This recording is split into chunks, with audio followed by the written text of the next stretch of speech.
been a couple of years since YouTube Short came out, and today I'm gonna answer the top 10 most frequently asked questions about YouTube Shorts. Welcome back, and if you're new to the channel, don't forget to like, subscribe, and hit the notification bell so that the algorithm gods continue to show this video to more awesome people just like you. And today we're diving right into the top 10 most frequently asked questions about YouTube Shorts. Starting with the basics, what are YouTube Shorts? YouTube Shorts are vertical videos that are 60 seconds or less. And if you're thinking, that's just like TikTok, well, you're right. Because YouTube Shorts continues to be the latest competitor to TikTok. And you can now find YouTube Shorts directly on the YouTube app, on the creator's homepage, and on the search results. And right now, YouTube Shorts is being pushed out like crazy. Some videos are getting hundreds, thousands, and even millions of views. And you probably noticed that if you're making long-form videos and posting YouTube Shorts, you get more views on your YouTube Shorts. So this is a great time for you to start pushing out as many YouTube Shorts as you can to get more eyeballs on your channel. How do you make a YouTube Short? You can make a YouTube Short by opening up the YouTube app, find the plus sign, click on it, create short, and now you can directly record on the app. You can add text, filters, music,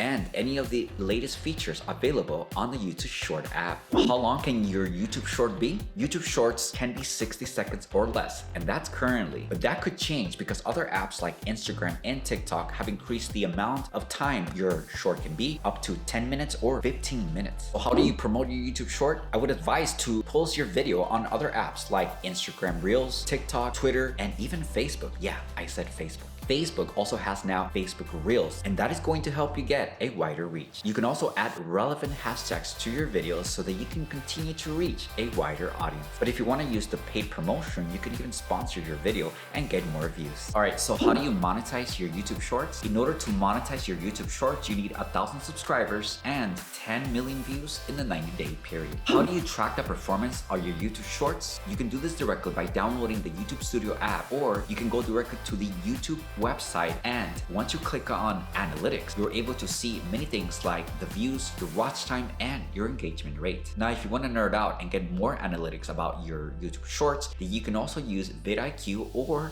Google Analytics. Can you use copyrighted music in your YouTube Shorts? I would not recommend for you to use copyrighted music in your YouTube Shorts. However, you can use the free library that YouTube provides so that you can access all kinds of songs that would probably work with your video. Although there is tons of music that you can find for free on the YouTube Music Library, if you don't find anything that you like, you can sign up for music licensing platforms like Epidemic Sound and find music that works for your video. You can search by emotion like sad, happy, exciting, and so forth. Should you use YouTube Shorts for your business? Absolutely yes. You can use YouTube Shorts to promote your products or your services, and you do this by creating content that is engaging, relevant, and aligned with the values of your messaging. You can even use YouTube's paid promotion to sponsor your videos and get more views. How do you collaborate with other YouTube Short creators? You can do this by creating a duet video, participate in a challenge or a trend, feature other creators in your shorts, and see if you can team up with other creators to create a series or a podcast. So what is the future of Shorts? YouTube Shorts is continuing to improve week over week and is investing into the platform to roll out new features on a regular basis. Stay tuned for the latest YouTube Short questions so that you can stay up to date. If this video was helpful, don't forget to like and subscribe so I can bring you the latest tips and tricks so that you can stay updated on how to be more successful with YouTube Shorts. See you on the next one.